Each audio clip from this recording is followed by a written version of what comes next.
the radical, fundamental principles of freedom, rational self-interest, and individual rights. This is the Yaron Brook Show. All right, welcome everybody. Welcome to the Yaron Brook Show on this Wednesday, where this week has been all screwed up because of Labor Day. But it is Wednesday. Thanks for joining me today. We've got a lot to talk about. Plus, I know I'm behind on Super Chat. I'm way behind. So today we're going to try to catch up. It's going to be difficult, but we're going to try to catch up. So priority is going to be given to Super Chats from previous days. Of course, if you ask a question and you put $20 or more, and the more emphasis on the more, I will prioritize your questions. So otherwise, I'm going to go backwards to, I guess it's already 2 days or 3 shows or whatever. We've got a long string of shows here that I haven't been able to catch up with all the Super Chat questions. So please don't hold back, because at some point I will answer all the questions. We will get through all of them, even if I have to do a show just to catch up on Super Chat questions. But for now, assume we're going to start from a couple of shows ago and go forward. You can use Super Chat feature, and if you want priority, the only priority is given to the only thing that provides you with priority out there in the marketplace: dollars. All right, so last time was, the last 2 shows were unbelievably lucrative in terms of Super Chat. So those of you on today are going to have to compete. And those 2 shows were primarily dominated by Europeans, right? We did have some Americans, and the match was American, but a lot of Europeans gave significant money. So those today, I think it's mostly Americans, because it's way too late at night in Europe. So you're gonna cough it up to keep up with Europeans. Also, as you know, if you contribute $1,000, you get to decide the topic of the show. And so we have a show like that. Jennifer has asked me to do a show on risk and what risk, kind of how it applies to human life, and to what extent is what we're seeing in the world today consequences of people's intolerance towards risk. And it's a fascinating topic. It's really, really interesting. For years, I've been wanting to do some work on the issue of risk. And I think it's a complicated topic, and there's a lot to say about it. And I come at it from a financial background, so there's a lot of risk analysis when it comes to finance. But this is life as well. So life, politics, economics, finance. It's a topic that goes through it all, and I think really, really crucial to how we live our lives, and what it means to be selfish, and what it means to be an egoist, and what is the right level of risk? How do you think about risk, both in your personal life, from economic life, and then how does risk avoidance affect our politics? And I think it has a huge impact. And, how does risk relate to personal responsibility? That's a big topic. So we're going to do a show on that probably next week on Thursday. Now, I am going on college vacation starting tomorrow. I'm driving up to the Bay Area. Next show, therefore, I'm going to spend the weekend up there. And so the next show is going to be on Tuesday next week. We'll do Tuesday, Thursday next week. Tuesday, Thursday at 8 p.m., and I think the risk topic will be on Thursday of next week. One of the reasons I'm delaying it, I was going to do it today, is because I need to think about it more. There's a lot there. Yeah, somebody's mentioning Nassim Taleb, is work on anti-fragility and black swans and tail risk, and there's so much to say about risk that I want to make sure I'm ready for it. And it might turn out to be more than one show. But thank you, Jennifer, for motivating me to cover a topic I've been really wanting to cover for many years in a more thorough and deep way. I actually thought at one point to do a talk, kind of an Ocon formal talk about it. Never got enough guts to actually do that, because it's also quite epistemological. So anyway, that's Thursday, right? Tuesday we'll do a newsy show, a clickbait show.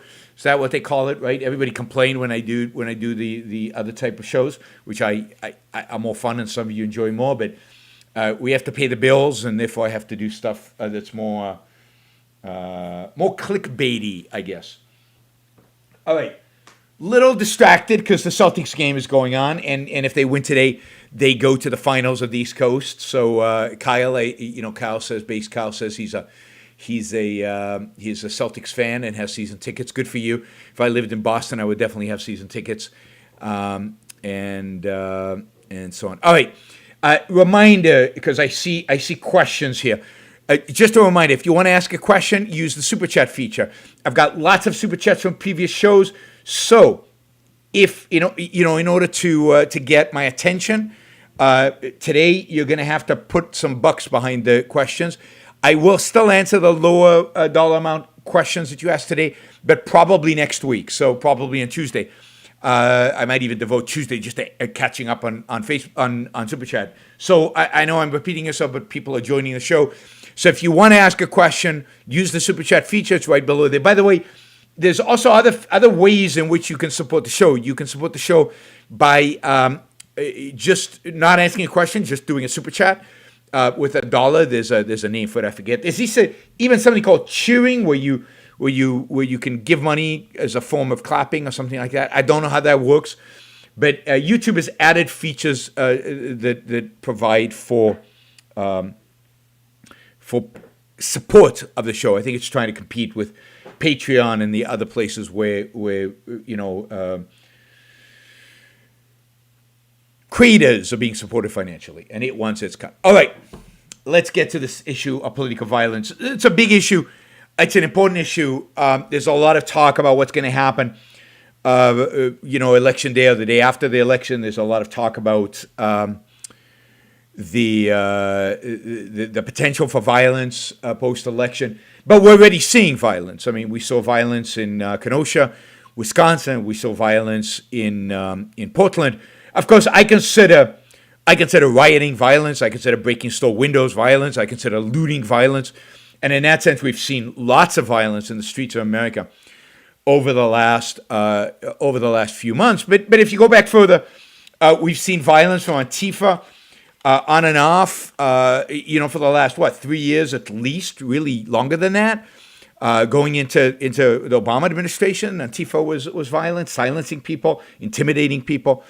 Violence, including against me. There's a video of Antifa attacking me at King's College London. Was it 2 years ago, 3 years ago? I can't even keep track anymore. So there's been that kind of violence, and of course there's been real violence on the right. You've seen violence in the Pittsburgh synagogue. We saw violence. In Charlottesville, of course, there it was the left and the right, breaking each other's bones, but the right advocating for violence, the white supremacists there advocating for violence. We saw violence in El Paso against immigrants, and which is a big deal. And of course, the Pittsburgh one was, and we've seen if you go far enough, the Charlotte church, where white supremacists again committed violence in the name of that ideology. So you're seeing violence from every direction, every part of the far left and far right. Right meaning collectivist of the right, so not far right in the sense of supporting of individual rights, not right in that sense, right in the sense. So, Troy, thank you. That's incredibly generous. Really appreciate that. Jason says he has 20 to 30 unanswered super chat questions. That's right, because you ask lots of $5 questions, so they never get priority. So they're in the list. But today we're going to get to some of them, and Tuesday next week, I promise, unless there's some breaking news that dominates the show, we will get to all of them. I will answer every one of your questions, Jason. But yes. I can't keep track of multiple $5 questions versus keeping track of one $50 question. Much easier. Ooh. All right. So there's a lot of discussion about political violence, and I'm gonna. Whoops! I didn't actually prep that video. I'm gonna prep the video in a second. So, we're seeing. We've also seen. Let me get this. We're also seeing, not accidentally, we've seen on the left in particular, at least that's where we see it kind of obviously at universities. We're seeing academics advocate for political violence if the cause is, quote, a just cause. And this I found interesting. I didn't know this. I don't know if you remember this Jessica Krug, this woman Jessica Krug, who was a professor of what was she a professor of? Politics, Ideas, and Cultural Practices in Africa and African Diaspora at George Washington University, right? And she was a professor who self-identified as black. It turned out she wasn't black. It turned out that she was actually, I guess, white. To the extent that race is meaningful in any sense. I guess the color of her skin is white, and she was just she was ousted by, I think, one of the students. And she made this, announcement, and she's not teaching a semester, and people came down on her, and she was ridiculed, and she was not just by the right, but by the left, and she was really everybody was just horrified by this idea that she, for years, claimed to be black when she was actually white. But what's really interesting is what she should have really been lambasted for, criticized for, is not the color of her skin and her claims about the color of her skin, because I don't really care. I mean, yeah, I get it. It's affirmative action, so she gets some benefits. In that sense, everybody should care. But at the end of the day, I don't care what your skin color is, and I don't care what you claim your skin color is. It's stupid, and it doesn't matter. But she was never criticized. She was never lambasted for her opinions. And what were those opinions? Well, just to give you a flavor of this, right? A flavor of this. In 2019, at a conference at Columbia University, she basically presented what appeared to be, and you could argue what was, a justification for a vicious murder of a 15-year-old. His name is Lisandro Guzman Feliz. And this 15-year-old was chased down by Dominican street gang, murdered with machetes, hacked to pieces, right? Why? Well, supposedly because he was a member of a New York Police Department's youth program called the Explorers. Now, this professor, this Jessica Krug, who identified as one race or whatever, one skin color, and turned out to be another skin color, she basically said, that kind of violence towards people who are collaborating or who are working against their communities, we have to consider a radical moment in which people are using machetes to hack apart a 15-year-old who's working with the police. After all, she observed, snitches get stitches. I'll let that sink in. The professor is justifying the murder of a 15-year-old because he, quote, works with the police because he's in a youth program of the police that is probably trying to get kids off the streets so they don't join gangs. Right?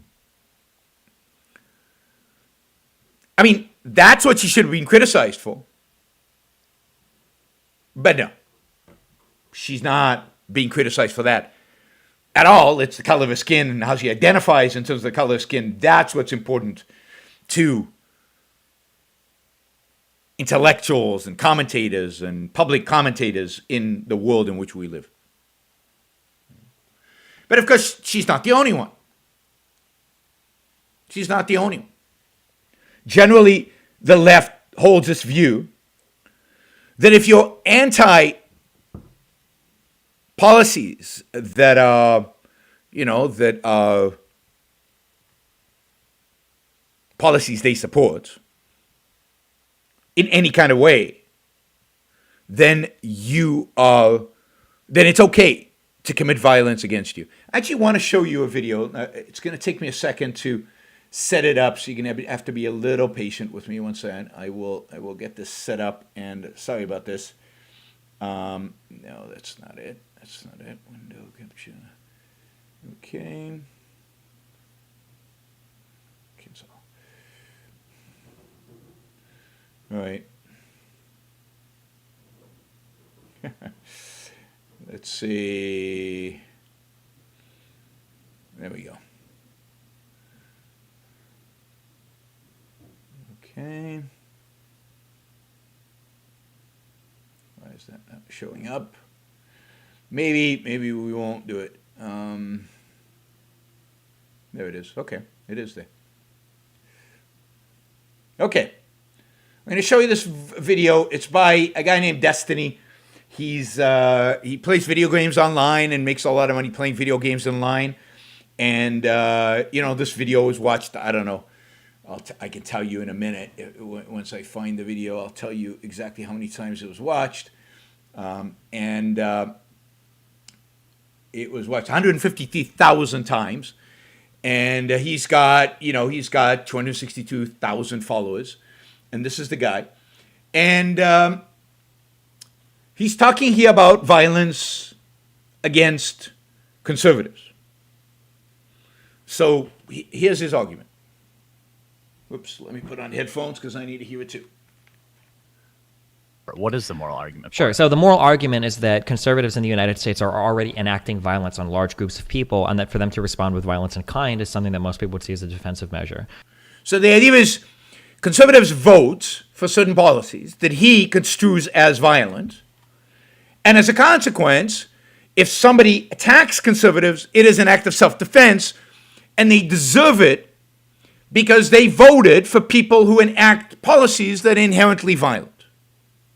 Think that through for a second. So somebody votes for a politician, the politician then infringes on somebody's rights. It's okay then to attack the person who voted for that politician because he voted for the infringement of right. So he's saying it's just self-defense. So for instance, let's say that you were one of the 800,000 DACA people that were facing deportation potentially under conservative rule. That would be a violent action by the government trying to remove you from where you live. Or let's say that you're somebody that's going to lose their health insurance because of the repeal of the mandate for healthcare. That might be something that you look at a conservative and you're like, what the fuck? You're literally voting me to die. I think that these are people, or people that support these groups of people, could have like justifiable qualms or justifiable retaliations against people that are in favor of these types of policies in the U.S. So let me get rid of that. So put aside the specifics, right? Put aside the specific arguments. Here it's DACA, which way I'm sympathetic to the people in DACA and its health insurance, which obviously, if the government is taking away my health insurance, or in other words, not taking away your health insurance, if the government is not providing me with free, quote, health care, then it's violating my rights, and I have a right to be violent against those people who voted to enact those things. I mean, think about what kind of world that leads to. The government takes my money every month. It literally steals my money every month. Is that a justification for me to attack violently everybody who voted Democratic or Republican? Because they all are for taxes. It's clearly stealing. So can I be violent against people who are supporting legitimization of theft? If some government does some injustice towards you, does that justify you taking violent action against the government? Now, at some point it does, right? Because at some point, it's violating your right to such an extent that you have to. How do we differentiate those? And what is the action that constitutes? What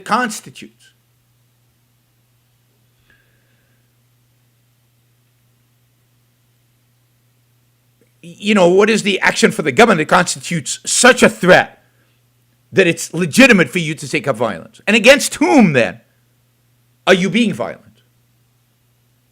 So imagine if any of us could decide, like he is advocating, oh no, the government is now, the government is now violating my rights, therefore it's legitimate for me to use violence against them and the people who voted for them. What kind of world would we live in?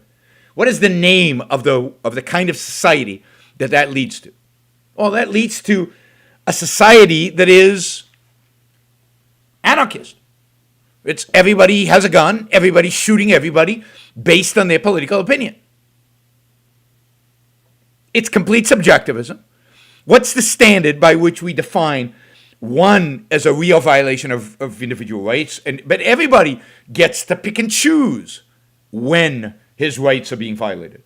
What's the standard by which, what standard did they provide for what constitutes a violation of rights and what is not? They don't. It's just whatever their particular political leaning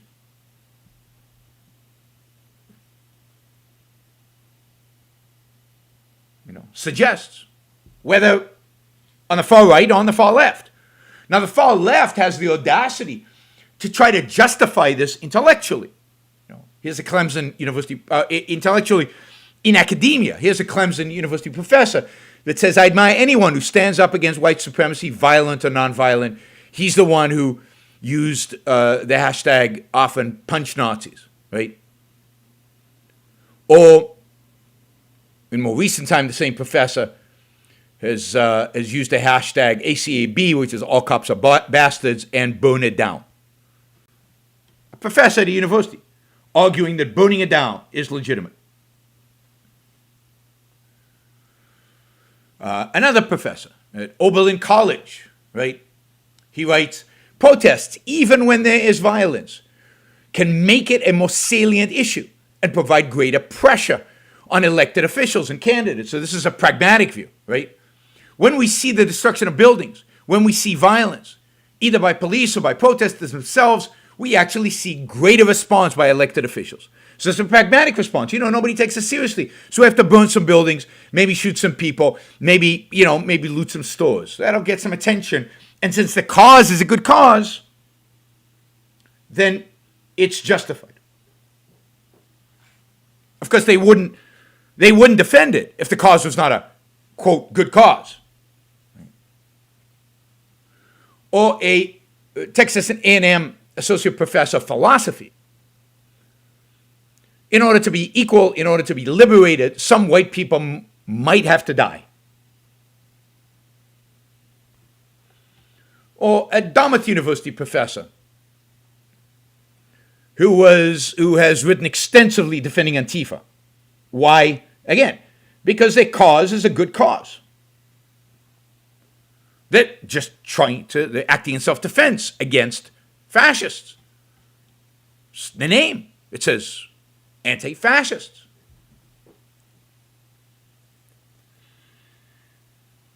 And again, I see the same thing on the right. You remember when that caravan of immigrants was coming in from Central America? I mean, there were people saying, we should just shoot them down. Just shoot them all. And indeed, many people called it an invasion, which means a war, which means shoot them. Much of the motivation behind the Pittsburgh synagogue murder and the El Paso murders were motivated by hatred of immigrants as invaders. It was a good cause. Now, these things don't get academic defenses, the defense on hidden places on the web, but I'm sure there are people out there defending it. So When is violence justified in a civilized country? And when does a country become so uncivilized that, violence is justified? Because it's no longer civilized.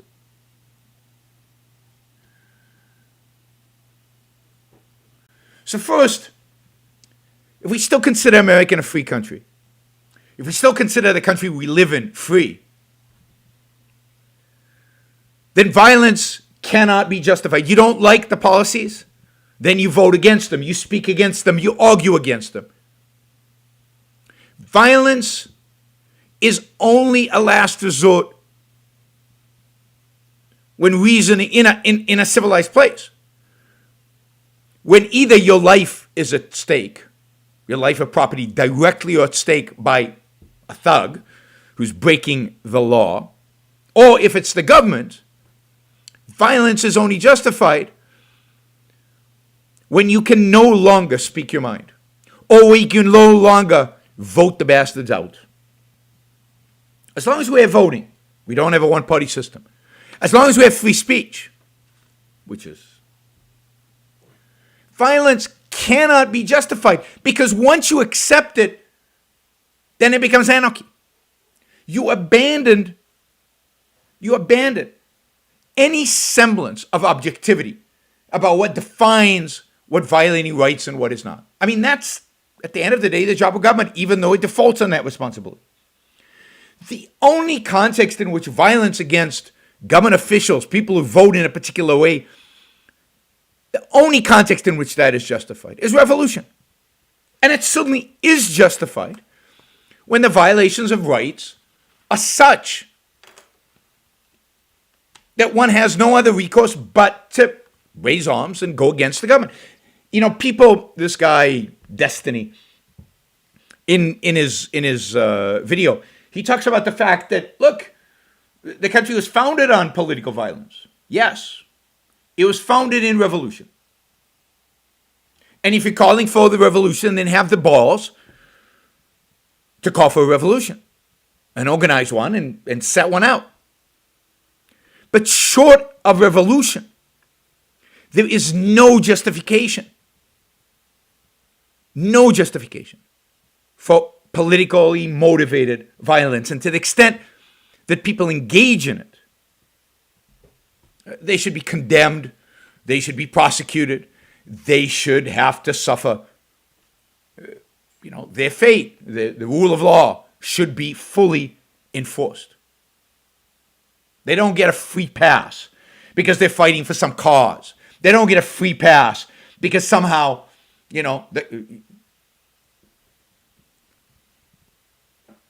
the cause that they're fighting for is justifies the violence.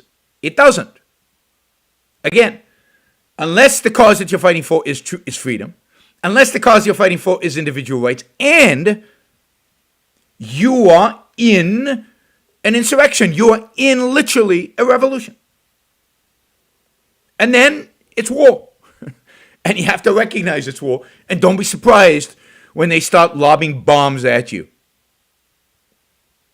So you can't escape the consequences either way of embracing violence. Either way, you're going to have the state come after you. There's no way out of that, and there are consequences to that. But we live in a culture today where so many people now are convinced of the righteousness of their cause and convinced that the only way they can fight for their cause is by the use of violence. We live in a culture where reason as a means of persuasion is irrelevant because both far left and far right have given up on reason. If they ever, given up means they advocated for the left, and some on the right in the past have advocated for reason, but now the far left and far right have given up completely on reason. Reason is not a tool. Reason is not a means. That's why they're against free speech. It's why they don't want to hear certain points of view on campus, why they don't want to see certain points of view on Twitter, or on Facebook, or anywhere, and published anyway.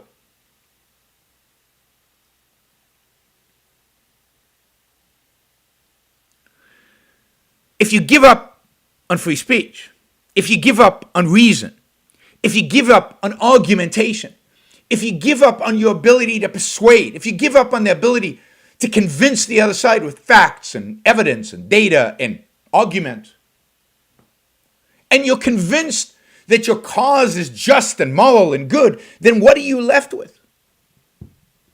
You're left with violence. When you give up on reason, all you have is force. And unfortunately, we're seeing an intellectual landscape today which has given up and is giving up on reason. And when you give up on reason, you got feelings. And when you have feelings, your emotions drive you. And when your emotions drive you, you're far more susceptible to violence. And we're seeing that in the streets of America right now. These are children. These are children of an educational system that has not equipped them to think, has not equipped them with reason, has not equipped them to be rational, has abandoned them to their emotions and encouraged them to cultivate those emotions, to celebrate those emotions. God forbid you should control them.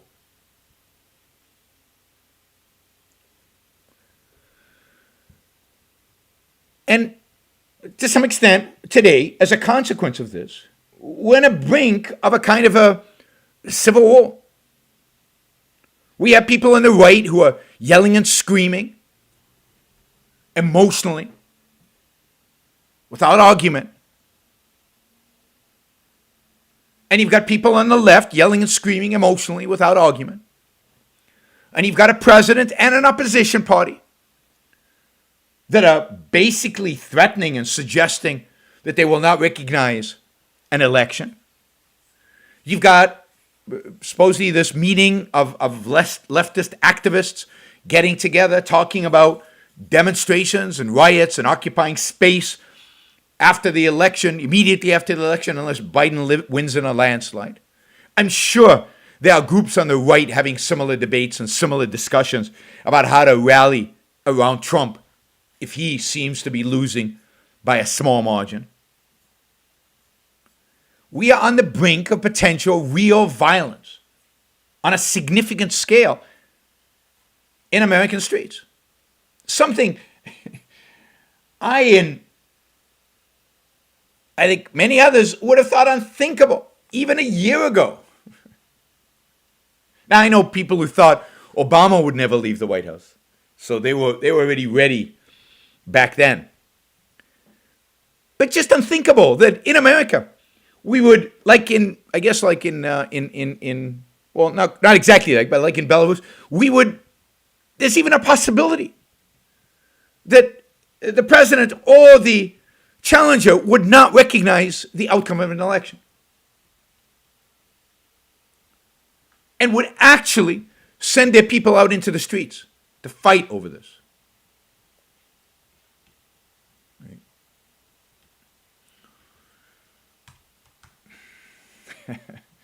Michael asked me, have you seen Clockwork Orange? If you have, I'll ask a $300 question. That's how you get my attention. Yes, I have seen A Clockwork Orange. So I'm looking forward to the 300 question. I don't know. We live in scary times. Politically, in so many ways, unthinkably scary times. And don't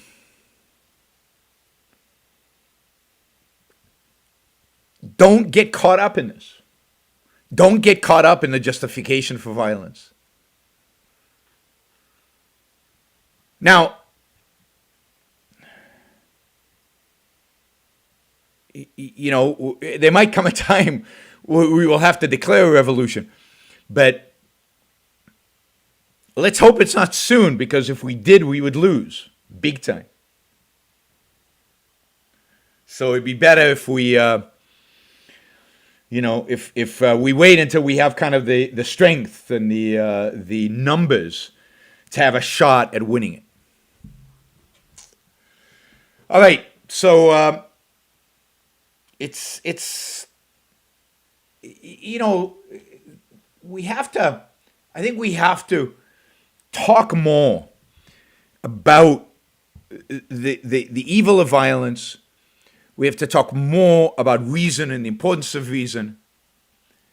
We need to talk more about the alternative to the world in which we see today, and that's where I think we're failing. We only get around to these topics when things look dire, but the advocacy for reason, for individualism, has to be constant. And that, of course, leads me to the second part of this, which is what makes this so scary. I mean, if it was a few people here and there advocating for violence and a few cases here and there, then I'd say it wouldn't be that big of a deal. But this is morphing into something tribal. This is morphing very much into us versus them. They are evil. They are the bad guys. Any violence against them is an act of self-defense for my group. And each group thinks that internally. So the left thinks that any violence against somebody who they define as fascist is okay because they're on the other team. And I think the right feels the same way about justifying any violence, some people on the right, any violence against the left. Because they're the left, they're communists, of course we should be violent against them. I mean, people are advocating that we need a Pinochet. I've seen that online. I've seen so many things about, okay, it's okay to kill communists. Communists are fine as long as you kill. They of course will define who's a communist and how many of them get killed.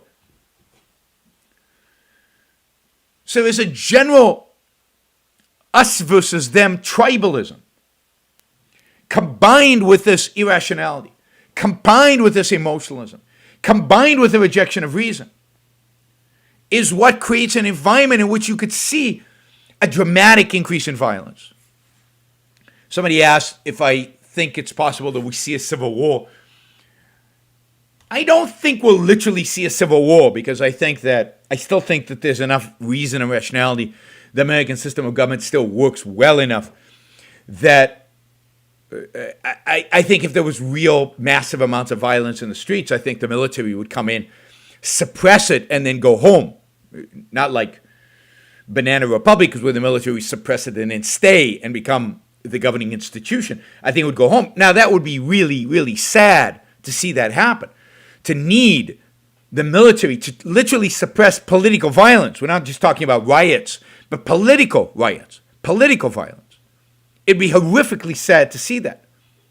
But I don't think a situation like that yet would evolve into a civil war anytime soon.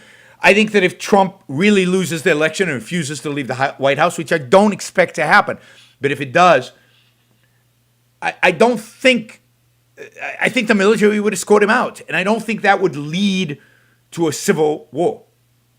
And the same if, I don't know, Biden has no levers of power. But so I just don't see the combination that would lead to literally fighting in the streets, where the military was split into two as well, and tanks shooting at each other, and a real civil war, right? Not just civil unrest, fighting gangs. That could happen. But a civil war means war, borders, these groups versus those groups. I just don't think that's in our cards. Right? So, but it's this. Thank you, CKJ. Really appreciate that. It's this entrenched, deep-rooted tribalism that is so horrific, that is so bad. It's everything, and I see it all the time. It's Democrats versus Republicans, left versus right, liberals supposedly, although I hate when they use that word, and conservatives versus conservatives, and it's us versus them, and there's a line, and I have to accept all the views of people on this side of the line, and you are defined by all the views on that side of the line. And if you actually have views that are partially here, partially there, or views that are so radical that don't fit in either one of those blocks, well, then you're just a weird animal and you don't belong to anything. Nobody knows what to do with you in those circumstances. Right? We have to defend individual rights. It's the only way to protect ourselves. It's the only way to protect individualism. It's the only way to protect the American system of government. Two things we have to defend: reason and individualism. And you have to reject tribalism in all its forms. And that means having nuanced arguments, not being a binary thinker. And, it's sad that there's so little of that. You're either for Trump or against Trump. Nothing else. You can't be for some and against others, and you can't hate all of them. None of that. You have to belong to a tribe. You have to declare your alliance to a particular tribe.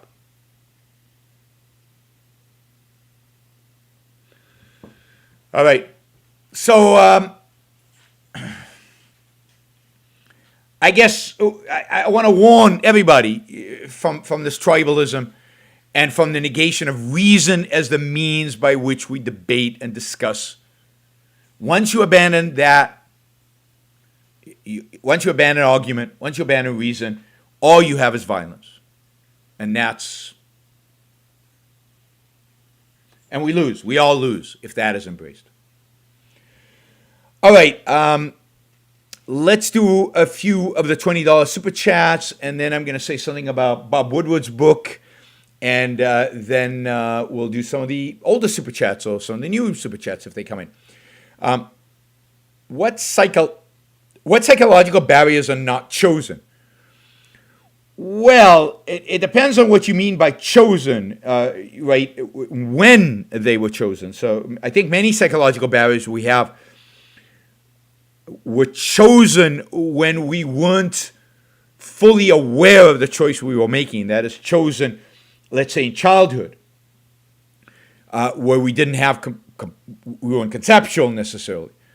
And that can create certain psychological barriers where you choose it as young. But I don't know that you can have a psychological barrier that's not chosen, except in this sense, right? But it's not, I don't think it's psychological.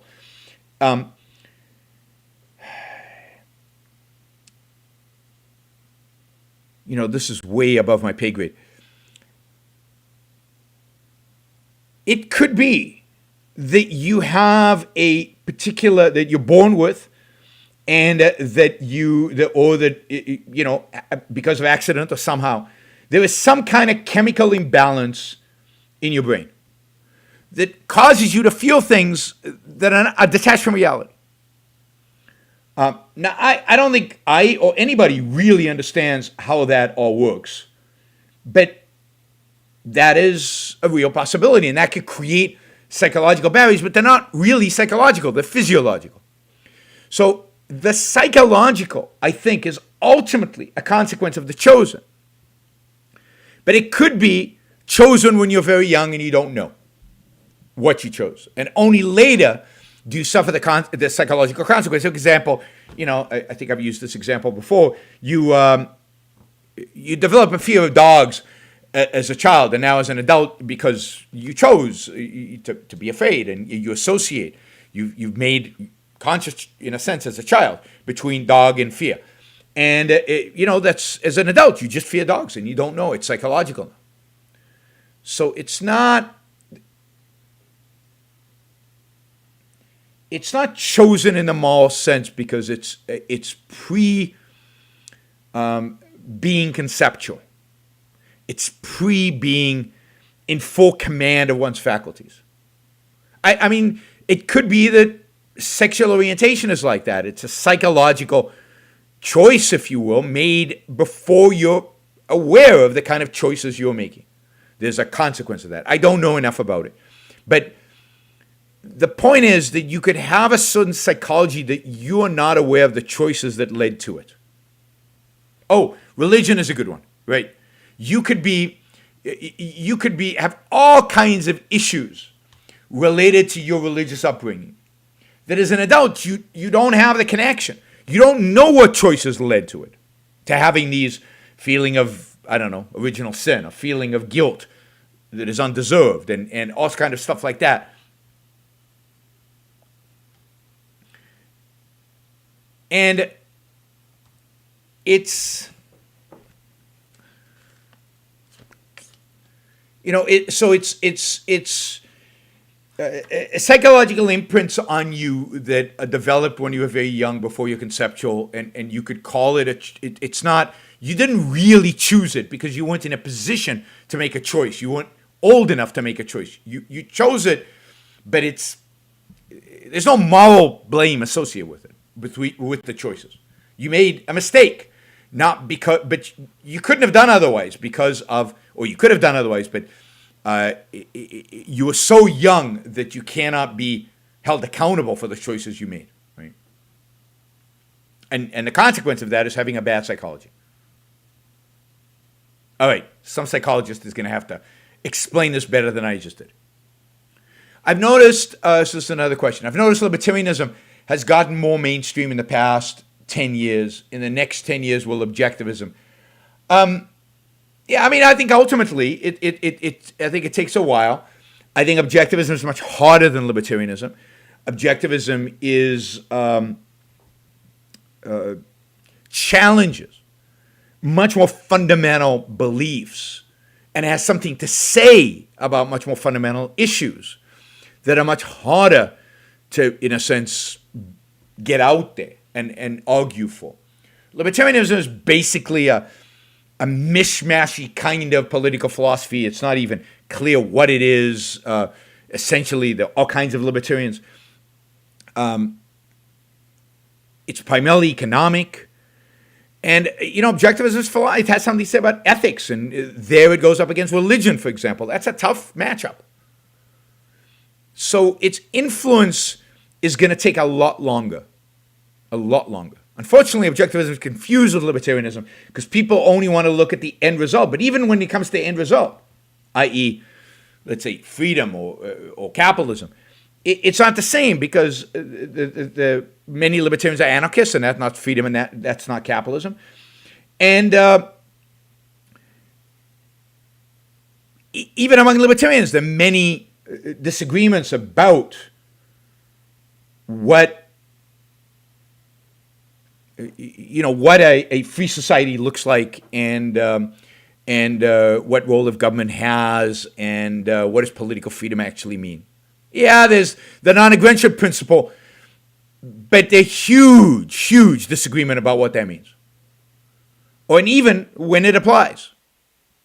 And why a non-aggression principle? Where does it come from? Nobody knows. Nobody knows. So, no, I mean, I think that libertarianism and objectivism are very different, have very different conclusions, and come from a very different place. Objectivism doesn't have, per se, a non-aggression principle. Objectivism has morality and ethics, and it's the kind of the question about aggression is a question that's framed within the context of the application of ethics to politics. What happens when more people come into a group? And it relates to the role of reason in human life, and it relates to a lot of things. And to fully grasp that context, is going to be much more difficult than what we have right now, than what people are willing to grant right now. So I don't know when objectivism is going to come mainstream. I have no idea when that's going to happen. All right. Other than yourself and Charles, too, no other objectivist intellectuals have any charisma. They're far too tedious and low energy. It could be part of the reason our ideas are spreading so slowly. I don't know. I feel a little insulted by you putting me in the same category as Charles Chu, so particularly in terms of energy. But I don't think any of that is right. I mean, particularly since you stick in Charles. So I think that many objectivist intellectuals have more charisma than Charles did. I like Alex Epstein, for example, but or Greg Salamieri, and who actually, if they engaged in social media and extensive social media and engaged in things like YouTube and other things, would do fantastically well. They've chosen not to, in spite of my efforts. I mean, I think Don Watkins will ultimately be big in social media and in places like YouTube. I think that Ben Baer could be good. I think there are a lot of people out there who are going to be fantastic in terms of their public appearances, far better than than Charles, for example. Charles was good at certain things, but I just don't think he is the model you want to model after. And where is he? All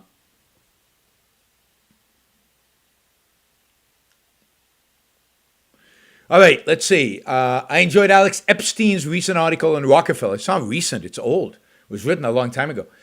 Can you recommend a history book on 19th century capitalists, Vanderbilt, Rockefeller, Carnegie, that shows them as heroes, or at least with minimal positive BS? I mean, the most heroic portrayal of them is in a book called The Myth of the Robber Barons. The Myth of the Robber Barons by Burton Folsom.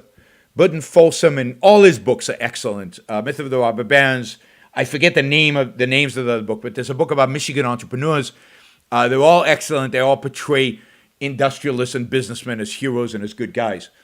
Okay, how can you argue thinking should be non-binary and also black and white?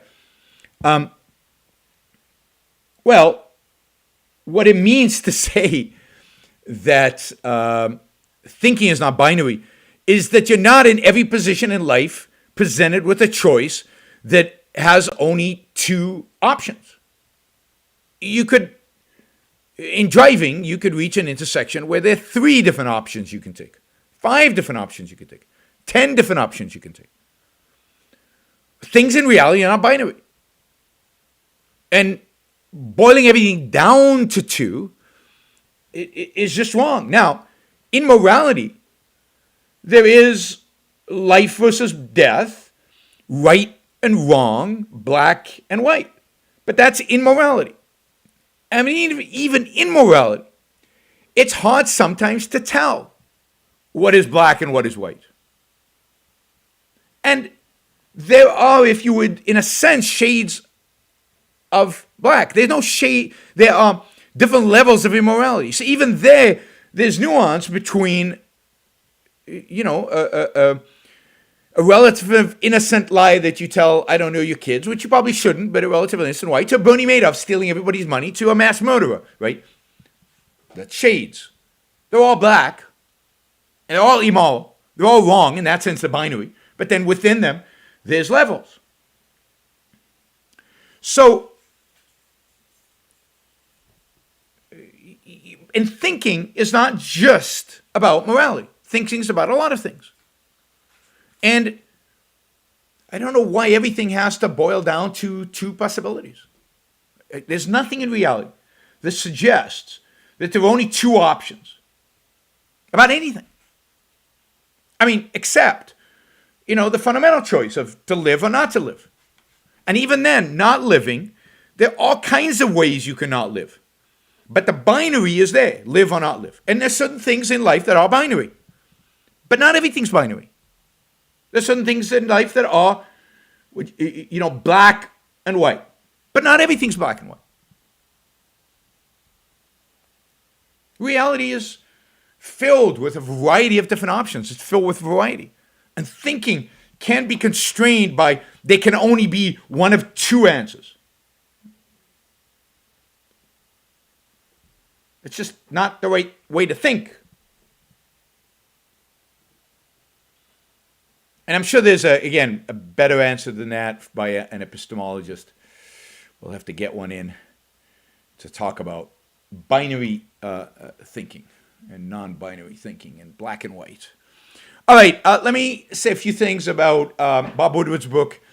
There's not a lot here, but there's a book of Bob Woodward's that just came out. It hasn't come out. I guess the Washington Post is publishing excerpts. It is a book about Donald Trump and the administration and the White House. And it is a book that is based on 18 interviews that Bob Woodward did with Trump. And I think most of them, if not all of them, were recorded, were taped. So, Bob Woodward has all these tapes of his interviews with Donald Trump. And he's written a book based on this, and he's providing, I guess, the evidence of it by releasing some of the audio. And so I've seen some of the audio. I haven't listened to it yet. And a lot of and chapters out of the book. And I guess what's been released so far relates to something that I've been telling you for a long time, and that is the timeline of what happened with Trump and COVID during January and February. And for example, in the book, Trump admits to getting supposedly, right, and I think this is going to be backed up with an actual audio of him, but admits that in late January, he was already notified by, I think, his national security advisor, by somebody, that COVID was a grave threat, to human life. That it wasn't some trivial thing, that it wasn't the flu, that it was a real significant issue. And we know that he basically downplayed it throughout February, and I've given you quotes of everything he said. Oh, it's going to go away. It's no big deal. It's just a flu.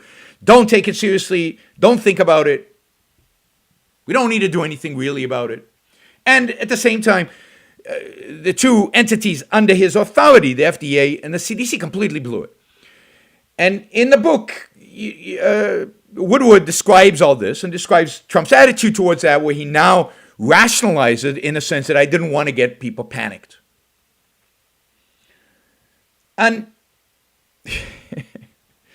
you don't get people panicked by giving them the truth so they can change their behavior in order for this not to grow out of control. It's not about panic to tell the agencies responsible for public health to do their job and to do it well and to make sure they're supervised and to make sure they're doing the right job. It's not panic. Inciting panic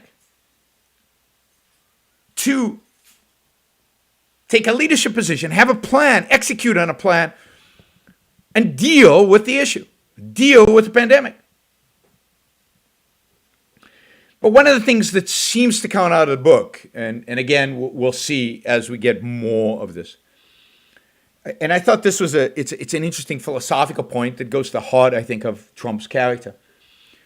And that is that he suffers from what Rand called a primacy of consciousness. For Trump, what he wishes, what he thinks, what he wants to happen has a reality.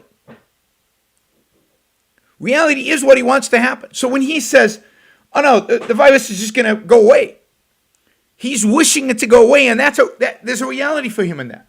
For us, for anybody rational, it's like, it's not how it works. There's science. But science doesn't matter. Facts don't matter. Reality doesn't really matter. What matters is his wishing, his desires, his views, whether those views are justified by science, by evidence, by anything. It doesn't matter. So I think the stuff I've read about this really, of course all viruses disappear, but they disappear in a particular way, not in the way that he was suggesting in February, not in the way that he even suggested a couple of months ago. They don't just go away. Something happens to make them go away. Either herd immunity or they become so deadly as the people who actually have them die so they can't spread them anymore, and on and on and on. There are lots of ways in which viruses go away. They don't go away just because, which is the way he presented it. But that this president really suffers from a primacy of consciousness in a way that I really haven't seen from people in such an explicit sense. Maybe some truly weird. And maybe the best illustration of this, I don't think it's even an ostrich mentality. It's a I wish for it mentality, which is completely, I believe it, I think it, I feel it, therefore it must be true. Therefore it is reality. Therefore it is. And maybe the best illustration of this is the fact that he did 18 interviews with Bob Woodward. Let me just find this. There's an article here. I want to just share some quotes from it. Remember who Bob Woodward is. Bob Woodward is not a mystery to Trump. Bob Woodward is not some new guy that Trump doesn't know what he thinks or doesn't have a view. He doesn't know he has a view about Trump himself. Woodward has already written a book about Trump. He wrote a book about Trump early on in the campaign, and this is what early on in the presidency, and this is what Trump wrote about the first Woodward book. He wrote, "The Woodward book is a scam. I don't talk the way I'm quoted. If I did, I would not have been elected president. Those quotes were made up. The author uses every trick in the book to demean and belittle. I wish that people could see the real facts, and our country is doing great." And then another tweet, "The Woodward book has already been refuted and discredited by Mathis and by Kelly. They quote made up frauds, a con on the public." Another quote about the first book, right? "It's a shame that someone can write an article, a book, totally make up stories and form a picture of a person that is literally the exact opposite of the fact and get away with it without retribution or cost. The Woodward book is a joke, just another assault against me in a barrage of assaults, using now disproven, unnamed, and anonymous sources." This is 2018. Then he agrees for Woodward to write another book about him, in spite of him having this view. How is that logical? How does that make any sense? I mean, he's either a complete idiot or he thinks he has this weird view that if he only wishes the book to be good, it'll be good. If he only wishes Bob Woodward to be on his side, it'll be on his side.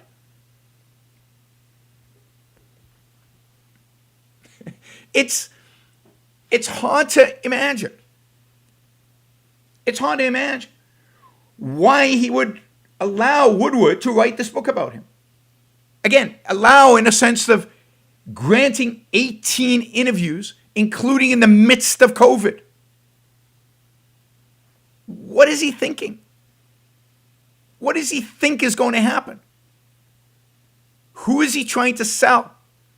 This is the guy who is the master of the deal. What deal did he cut with Woodward? Where is this mastery? Because Woodward is just written a book that slams him, slams his administration, slams everything he stands for. How is that a surprise? Any 3-year-old could have told him that was what's going to happen.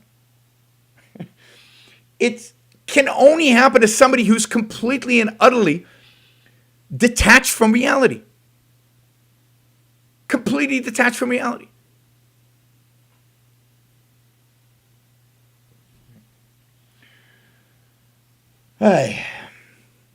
So it's not just the content of the book that I find interesting.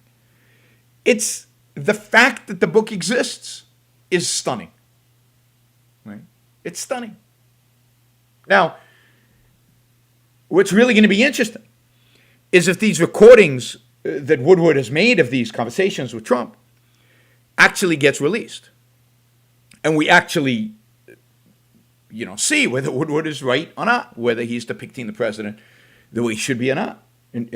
But the whole circumstances of this book, I mean, this is, somebody says this in the chat, this is a massive narcissist who, Bob Woodward is giving him attention.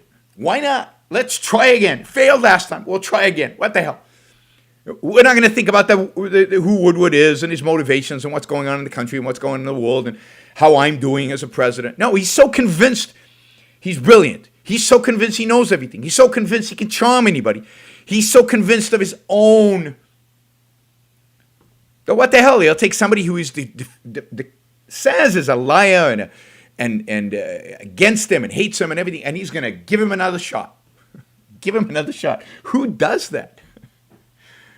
So anyway, I'm sure we'll hear a lot more about this book. It's interesting. Of course, the number of books that have come out now about Trump is stunning. I mean, I read parts of the Bolton book, which really reinforced to me my negative view of Donald Trump. I mean, John Bolton is somebody who I at least respect, but what he wrote about Trump is just shocking. We got his niece's book. We got a bunch of books, and now we've got Woodward's book. What makes Woodward's book unique is he seems to have documented in great detail everything, so nobody can accuse him of making stuff up. We'll see. The accusations are already coming out of the White House that this is all made up, but I think he has tapes to prove it. We will see. We will see. But this is narcissism and primacy of consciousness. I think narcissism and primacy of consciousness go together. I suspect they are closely related. All right. With 24 seconds left, the Celtics and the Toronto are tied at 98 apiece. Now it's 10 seconds left, and we will see. Boston has the ball. We will see if what comes of this.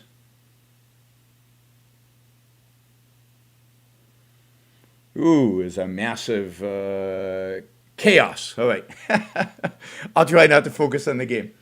All right, everybody. What we'll do now is I'm going to go through these Super Chat questions. These are the ones that less money was put on.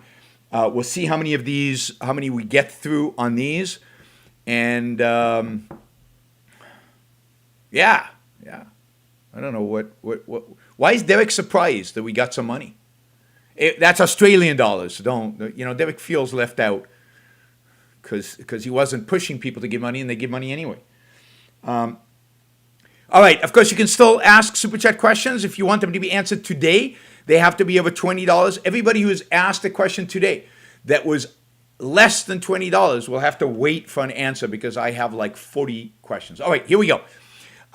Is it no longer safe to live in big cities in the United States? What does that mean? Not safe, right? So crime today, even right now, is less than it was in the 1980s and 90s in America's big cities. Even in Chicago, it's still less. So yeah, crime is high, and if you live in some big cities, crime is high. I mean, there are other things about the big cities today. You've got demonstrations and riots. That is in the big cities, and that's unpleasant, and it affects your safety somewhat, but not to the point where I think it's impossible to live. And we'll see what happens after the election, if those cities calm down or not, in terms of the demonstrations, or whether the police ever clamp down on this. All right, it looks like Toronto has the ball with 2.2 seconds left and the game tied. And they are fouled, so it looks like they're going to win the game. Looks like they're going to win the game because the Toronto player was fouled. At least that's the argument. Anyway, so yeah, I mean, I think you have to think about living, and it depends which big city. I don't know that all big cities are equal. I don't know that crime is up in Boston. I don't know how often there are demonstrations or the game went into overtime. Okay, I thought they were shooting. All right, we're in overtime, so I continue to be distracted. So it depends on the city. And is Dallas is a big city. Houston is a big city. Austin is becoming a big city. Chicago, you'd have to question, with looting and with demonstrations and with riots and with a rise in crime, a significant rise in crime. I've said before, I would move out of Boston. San Francisco, the main issue of San Francisco is homelessness, and just the state of the city is horrible. The filth, the homelessness, the living in the streets everywhere, that's just disgusting. But there are other places in the Bay Area that are probably not bad to live. and where the crime is certainly not high. You've got places, I know L.A. is very much a mixed case, some riots and demonstrations, but not as bad as other places around the country. In downtown L.A., lots of homeless people and all over L.A. and more coming all the time. San Diego, probably fine to live. So it really depends on the city. It really depends on what's going on. It depends. I mean, Portland, I don't know if I'd live in Portland, Oregon. I would move. It sounds just horrific. Now, people who live there might want to tell us if, what they think. We've got one person here who uses Greek alphabets. I can't read his name. He says, I live near Portland, Oregon. I feel safe. And he winks. So I guess he doesn't feel safe. Seattle, well, I mean, it was unpleasant for a while, but if you don't live in the downtown, if you live in outside Seattle, what's the city where Microsoft is outside of Seattle? Probably fine. Orange County is, you wouldn't know there were demonstrations, riots, or any problems anyway. There was one demonstration, I think, one day in Irvine. But the Irvine police are tough, and they won't tolerate it. If you live in where I live in Orange County, no, you're fine. But that's not a city. All right, here's a tough question. I had a $20 question. Where was the $20 question? It just jumped off. Okay, selfless narcissism is an anti-concept. Also, why is it an anti-concept? You have to say why. You can't just say that. You have to say why. Would it be legal to have gladiator games? No, it wouldn't be legal to have gladiator games. It's not legal to have a game in which somebody loses his life as part of the game. You cannot legally give your life up to be a slave. You cannot legally have somebody kill you. You can commit suicide, and maybe you can have somebody help you commit suicide. Maybe even somebody who kills you under very strict circumstances, where you've chosen to die in very specific contexts. But you can't have organized death as a game. Now, let's see. Why is selfless narcissism an anti-concept? I mean, Ayn Rand came up, I think, with that term, so I doubt that it is an anti-concept. It's narcissism is embrace. This is in an article she calls selfishness without a self. Narcissism is the negation of self. It's the obsession about how people view you, but you, because you're completely second-handed, it's all about others, you don't have any content. To be selfish, one has to have content. And there's no content if you're a narcissist. And that means that's what selflessness means. That you are not anything, you are not the consideration. And in narcissism, you're not the consideration. Other people's view of you is the consideration. So other people are the consideration. It's all about others. Right? It's all about others. Jacob, you could add to that 620 significantly, I'm sure. So feel free. So no, I don't think selfless narcissism is a contradiction at all. And I encourage you to read Selfishness Without a Self. Of course, selfishness without a self is not selfishness. But that's the point she's making. She's talking about people who the culture perceives as selfish, but who actually don't have a self, so they can't be selfish. They don't have an I. They don't know. They don't have content. They don't have content for their own character, for what they are. Ayn Rand talks a lot about a self-made soul. You create yourself. But to do that, you have to be first-handed. You have to be about you. You have to have an idea about you, and you have to be rational and think about you. And narcissists are irrational. So again, that negates self. And they are completely second-handed because they depend on other people's perception of themselves. All right, here's a tricky one. Do you believe Americans have too much of a cavalier and immature view of gun ownership? or are American attitudes towards guns a healthy expression of self-esteem and egoism? Well, I mean, you talk about Americans here, and I think that's very difficult to generalize, because there's some Americans who I think have a cavalier and immature view of guns, and there are others who have a healthy attitude, and I think there are others who are their attitude towards guns is dominated by fear. So I think you have a wide spectrum, if you will, wide variety of attitudes towards guns and towards what guns mean and how guns function within the American people. I think generally people, I think people are. I think many Americans are far too cavalier about guns. And I think you can see that in Kyle, what's his name? Kyle Rittenhouse, something like that, who was in Kennesaw, right? He has a 17-year-old with an AR-15. No chain of command. No adult supervision. Maybe, some training. I don't know what kind of training he actually got. But basically a kid who's been given a gun and who's got a gun, sent into a place with violent conflict, sent into a place where he's going to get harassed, where he's going to be, potentially, harassed, right? Even attacked, given that he's wearing a gun. And somebody says not an AR-15. I thought it was. I thought all the news reports I saw were AR-15. Anyway, and people justify that. And people think that's cool. And people think he's a hero. I mean, that's an immature, cavalier attitude towards guns. That you would, I mean, he's a 17-year-old, but that you would defend him walking into that situation with a gun like that. I think that's incredibly irresponsible to have that attitude.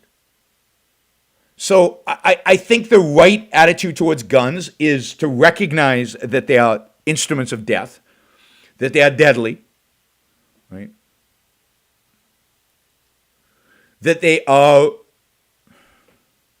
what's an AR-15 styled? I don't know what AR-15 styled. An AR-15 is an AR-15. What does it mean to be styled? I don't understand that. It was a semi-automatic weapon, a rifle. That's a powerful rifle. It's a powerful rifle. Guns are tools. They're dangerous tools. They're tools whose main purpose is to kill. And one should have a very, very cautious attitude towards using them, towards displaying them, towards putting them out in public. Using a gun requires responsibility, training. A lot of people just buy guns, maybe take one handgun course, and then they buy an arsenal. I think that's too cavalier and too irresponsible and too immature an attitude towards guns.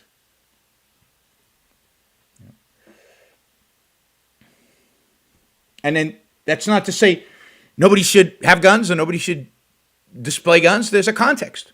And there's an attitude of adulthood about it. Right? So I don't know what gun he was. So they're saying it's an AR styled, means it was an AR-15. I don't know what gun he had. It looked like an AR-15 to me when I looked at it. So in that sense, I guess it was styled because it looked like it looked like it.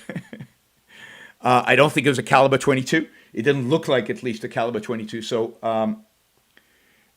anyway, I mean, that's part of the thing. Why even justify him in any sense?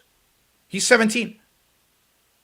He shouldn't be going into a situation where emotions get heated with a gun, period. Period. Right? And he landed up killing 2 people. Now, maybe you can make the argument that he did it in self-defense, but he should have never been in a situation where he needed to kill people. He was in that situation because he had a gun. They attacked him because he had a gun. The second guy suddenly attacked him because he assumed this guy just shot somebody. So I don't know how this Yes, at 18 you go in the military and you get trained, but also, it's not about being trained. When you're in the military with a gun, you have a chain of command. You're told when to use it and when not to use it. You're told what you can do and what you can't do with it. You're not just left on your own in the battlefield to do whatever you feel like doing with a gun when you're 18 in the army. So you cannot just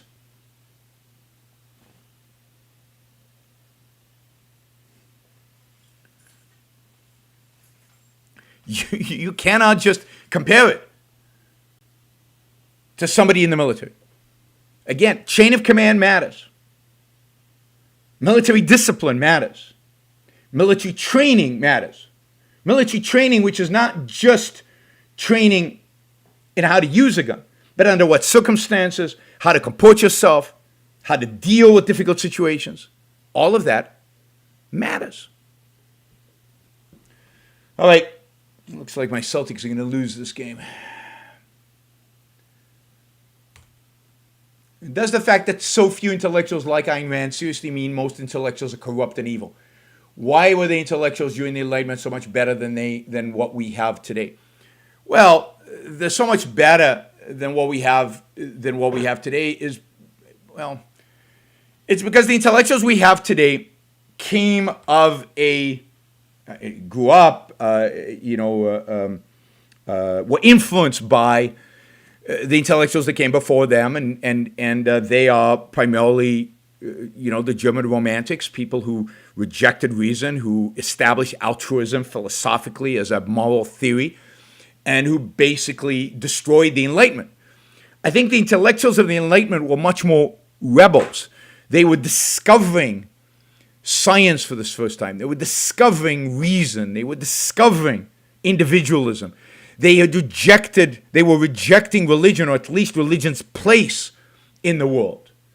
And they were really, for the first time in 1,000 years or something, they were, considering new ideas and being rebels and pushing the envelope. And that is not the case today. Today, they're all increments of the Kant, Hegel, Schopenhauer, Marx, Nietzsche. I mean, those are the big five. Now it's just little variations on a theme. And I think that is so ingrained in the culture. The particular philosophical attitude is so ingrained in the culture. And the commitment, the hostility, the committed hostility towards the Enlightenment is what is so difficult. Is what makes it so difficult for somebody to stand out today. So I consider Ayn Rand an Enlightenment thinker. But these guys all believe that the Enlightenment has been refuted, that the Enlightenment is garbage, and that they must do whatever they can to defend against the Enlightenment. And they're completely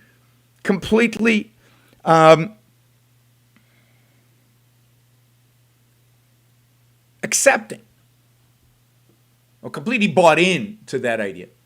And it's very hard to open their mind towards something new, different, radical, because it comes from a tradition that they have rejected. Now, it would be interesting to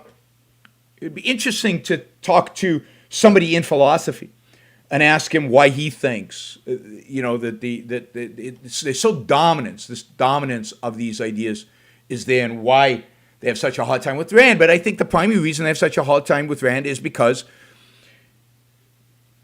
she's so radical, and she asks them to question so much, and she challenges so many of their beliefs.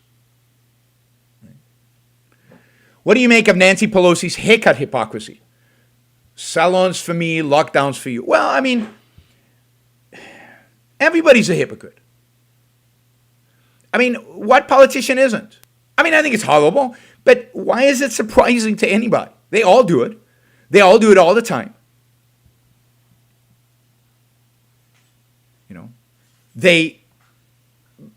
whether it's during COVID or during everything, right? They pass Obamacare, but Congress is exempt, right?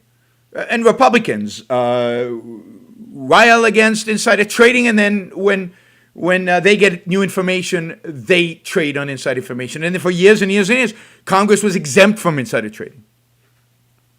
Politicians are not consistent in anything, and certainly their actions are not consistent with what they advocate for.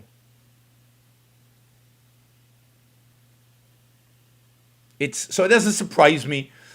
I mean, why not make a big deal out of it? But I wouldn't, because I don't think it's that important. I think in terms of all politicians are hypocrites. It doesn't surprise me at all what Pelosi did, and it doesn't horrify me, and I'm not that indignant, because that's exactly what I would have expected. It's exactly what I would have expected. Yeah. All right. Ask me no gladiator games. You cannot. Yeah. Okay. I answered that already. As an atheist living in one of the most irreligious atheistic countries in the world, the Czech Republic, should we be worried by large migrations of religious individuals of any persuasion into our country? Caveat: this has nothing to do with race. If all the issue is the ideas that they hold, then no. Now, if your culture is a strong culture, and if your culture is, then it will withstand whatever they bring in at the time. Right? And at the end of the day, politics is not about religion. So I don't know if the fear is political, the fear is cultural. I mean, I wouldn't fear it culturally. I mean, I would be worried about it, but it would just be an opportunity to reinforce my cultural values, right? If you are convinced that your cultural values are good, if you're willing to fight for your cultural values, then fight for them. Fight for them.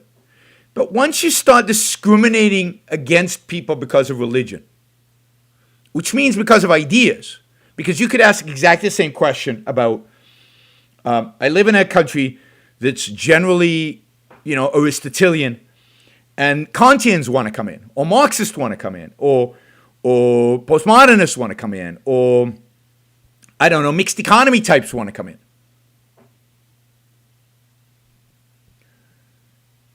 And, well, who do you let in and who don't you let in? And then who gets to decide? So if you let, for example, in the Czech Republic, if you let the government decide based on religion, won't in the future they want to decide based on opinion, based on views? And once you get the government involved in opinion and views, then it's over. And what happens if the Czech people become religious? Let's say they choose to be Jewish, right? Like in Israel. And they don't want anybody else who's not Jewish to come in.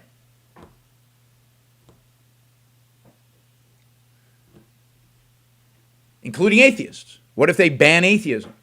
Once you allow the government to have a role in ideas, to have a role in religion, then you lose control over what that government is going to do. That government could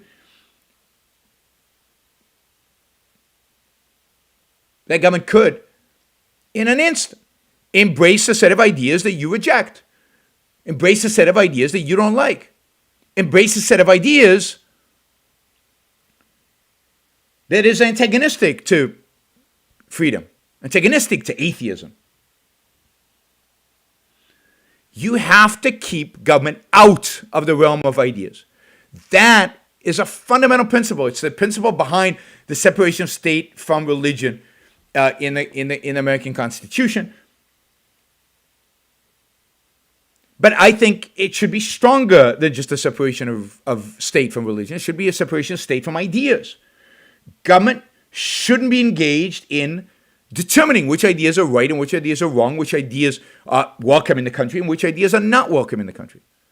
It should be about protecting individual rights. That's it. And it should be clearly defined in the founding documents of the country what they mean by individual rights. So they can't claim that they're there to protect the right to health care or some silliness like that.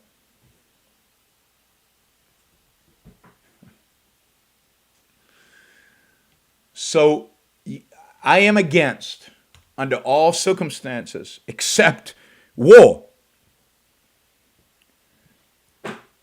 the involvement of government in the realm of ideas.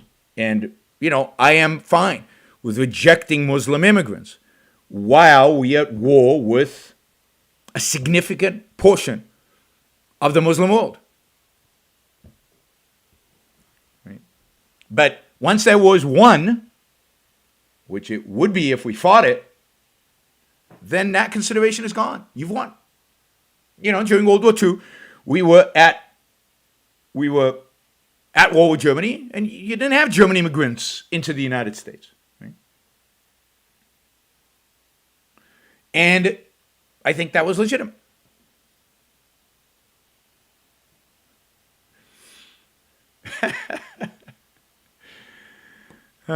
Yeah, immigrants assimilate. That's the thing that people don't really understand, is that immigrants are very good at assimilation.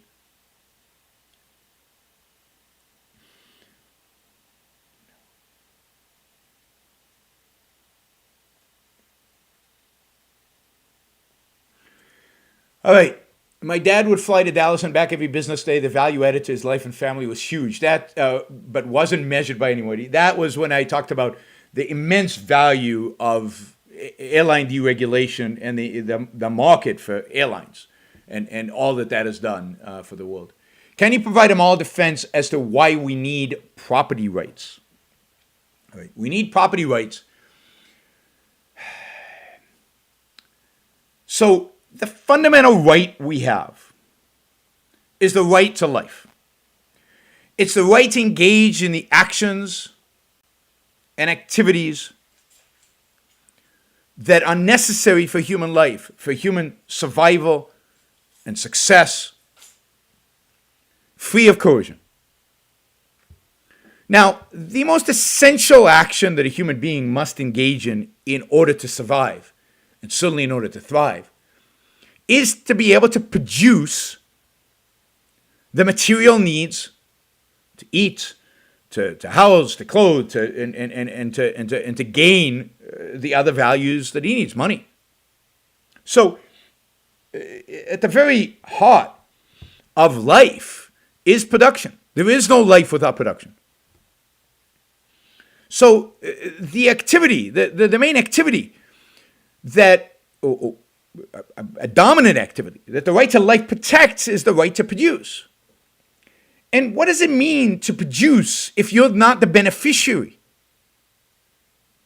If the content of what you produce, the material of what you produce is not yours, you don't get to eat the food that you grow. Then how is your production connected to your survival, connected to your life, connected to your thriving?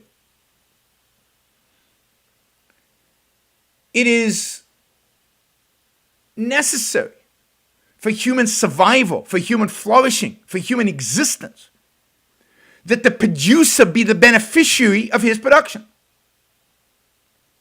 And therefore, that he have the right to act in order to produce what he needs in order to survive. And that he sustains the products of his production. That's, in short, the moral defense of property rights. Why you need property rights. Property rights are there to defend your action, not to defend the stuff, to defend the action that generated the stuff. The stuff is then yours because you acted in order to generate it. It's your life, your production, your property.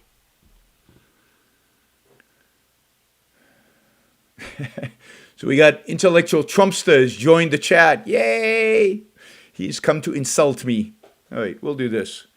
just because I've got the game distracting me. I don't need this idiot distracting me as well. We'll just silence him for a little while. All right. Ooh, why is that not working?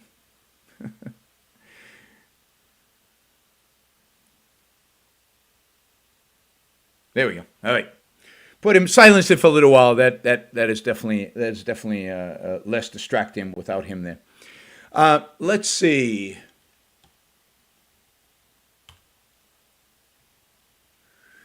Do you know of the best example of a successful, fully laissez-faire economy from history? Or has there never truly been one? Also, have you heard of Bioshock? I've answered that question. Yes, I've heard of Bioshock. It's a game based on the failure of objectivism. So it's very much an anti-objectivist game. So not particularly impressed by it, but a lot of people discovered objectivism because of it. So I give it credit for that fact. All right. Do I know the best example? Yeah, there's never been a fully laissez-faire economy in the world. There's never been one in history. This is why Ayn Rand called the book of essays, Capitalism, the unknown ideal, because it was unknown. It was unknown both in reality, in terms of it actually becoming, and because nobody understood the theory of it until she articulated it. But it's never been practiced, not fully. Now, at least two places have come close. I think the United States, maybe from the Civil War through 1890, maybe into the early 20th century, was so once slavery's gone. But even then, there was still regulation on railroads, there's government intervention and government corruption. There's all kinds of government involvement in the economy. So it wasn't laissez-faire, and there certainly wasn't the idea of individual rights consistently protected. So, no, even the United States back then was not. And then finally, if you look at Hong Kong, Hong Kong again represented a relative laissez-faire capitalism, but there was some regulations. There was no private banking, no private money in a sense. The money was pegged to the dollar, still is pegged to the dollar. So it was never fully laissez-faire. And the thing about Hong Kong, which I think is even more so than the United States, is there was not the conception of individual rights as guiding the one and only role of government. All right. Okay, the rest of the questions are going to have to wait because we're already at an hour 40. All right, thanks everybody. I appreciate you joining us today. Thank you for all the super chatters. That was very generous of many of you. Let me also remind everybody before you leave, if you can like the show, and I encourage you to do that. Of course, share and subscribe. If you're not a subscriber, about 40% now of the people viewing these shows are not subscribers. So please, subscribe to the show and click on the bell to get announcements of future shows. Let's see. And of course, support the Yaron Brook Show. And the best way of support, while I love Super Chat, the best way to support the show is by monthly contribution. And you can do that on yaronbrookshow.com/support, or you can do it on Subscribestar or on Patreon. And I encourage you to join the show's supporters by doing that. All right. I will see you. Oh, yeah, I'm on vacation. So I will see you on Tuesday, next week, Tuesday and Thursday. Before you leave, don't forget to like the show. And thank you all. Thanks for sticking around for the last hour and a half. And thanks Daniel throwing in a last contribution. Thank you all. And I will continue to answer the lower price questions next week. Maybe I might have to do Tuesday just a Q&A show. So I might have to do just a Q&A show next time, and we will do that. I can't go for 2-3 hours. I need to eat something. All right, and I'm going to go watch the last 1 minute of the second overtime